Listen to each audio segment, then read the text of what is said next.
அரிசியை வச்சு எப்படி தெவையம் பண்ணுறதுன்னு பார்க்கலாங்களா? இது ஒரு சூப்பர் ஸ்நாக்கு, வாங்க பார்க்கலாம். அரிசி, நம்ம சாப்பாட்டு அரிசி இருக்குல்ல, அதை எடுத்து நல்லா ட்ரை ரோஸ்ட் பண்ணிக்கோங்க. இந்த அளவுக்கு நல்லா வறுத்ததுக்கப்புறம் அதை மெஷினில் கொடுத்து அரைச்சிக்கோங்க. அப்போ தான் நல்லா சாஃப்டாக அரைப்பாங்க. மிக்சியில் அரைச்சோம்னா அந்தளவுக்கு ஒரு சாஃப்ட்னஸ் வராது. ஸோ அரைச்சிட்டு நமக்கு வேணுங்கிற அளவுக்கு மாவு எடுத்துக்கோங்க ஒரு பாத்திரத்தில். அதுக்கப்புறம் கை பொறுக்கிற அளவுக்கு நல்ல ஒரு வார்மான வாட்டர், கை பொறுக்கிற சூடு இருக்கணும். அந்த தண்ணி தொட்டோம்னா அந்த தண்ணியை ஊற்றி நல்லா அப்படியே பிசைஞ்சிக்கோங்க. இப்படி நம்ம பிசைஞ்சு இப்படி பிடிச்சோம்னா இந்த மாதிரி வரணும். மறுபடியும் உதுத்து விட்டோம்னா இந்த மாதிரி உதிரணும்.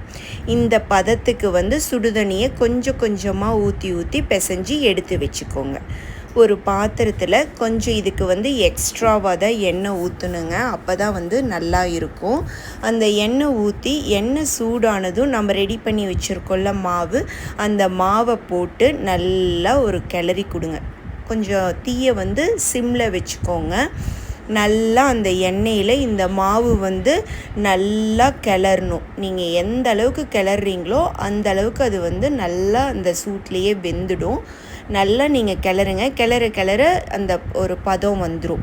அதுக்கப்புறம் ஃபைனலாக சர்க்கரை ஆட் பண்ணணும். நாங்கள் ஒயிட் கலர் இருக்க சுகர் தான் ஆட் பண்ணியிருக்கோம். நீங்கள் நாட்டு சர்க்கரை கூட ஆட் பண்ணலாம்.